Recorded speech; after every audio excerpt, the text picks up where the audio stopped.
A few months ago, I noticed a small plastic video store that has seemingly popped up on nowhere on a street I walk by quite often.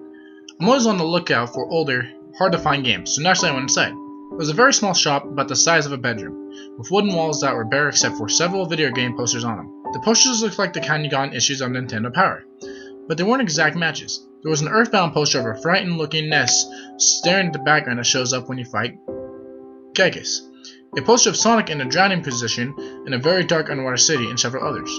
Sadly, the game selection wasn't very good. They covered systems going all the way back to Atari 2600, but only had 10 to 20 games for each. Most of them common ones everybody has, or those crappy games no one wants. I didn't find anything I was interested in and was about to leave, when something caught my eye. It was a gold Zelda Ocarina of Time cartridge. I already had the game, of course, but I had to examine this cartridge because of how beat up it was. The cover was almost entirely torn off. The plastic was cracked and chipped in many places. There was something that looked like a burn mark on it. The cart was only $1.99. For some reason, I felt drawn to buying it. The clerk didn't say a word to me. He just took my money and left with the card. After leaving the store, I started to wonder why I had bought a copy of a game, already owned in such a horrible condition. But since I had it, I decided I might as well see if it actually worked. I put it in my Nintendo 64 and turned it on. It was immediately greeted by redded streaks against a solid red screen. I turned off the system, took the card out, put it back in, and tried again. This time I saw Zelda's character model lying face down, slowly rotating while Ganon's laugh played.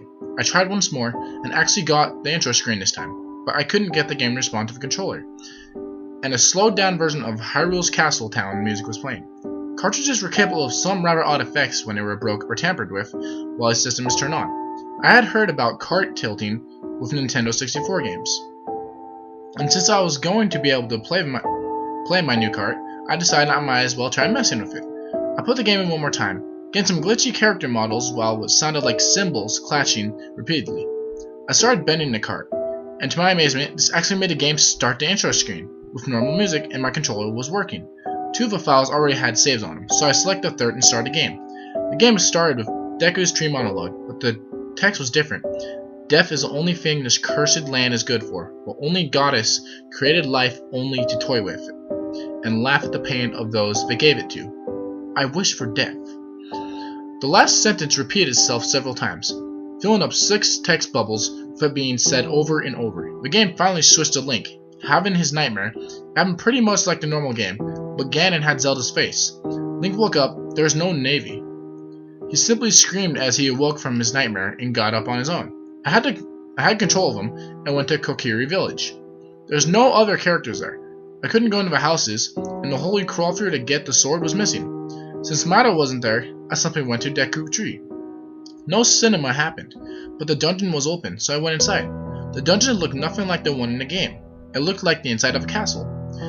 There were no enemies and I didn't have any items, so I just explored. As I went from room to room, the sound of a children laughing got louder and louder. I finally found a sword. It was stuck through the ribcage of a skeleton, as if he had used it to kill himself a very long time ago.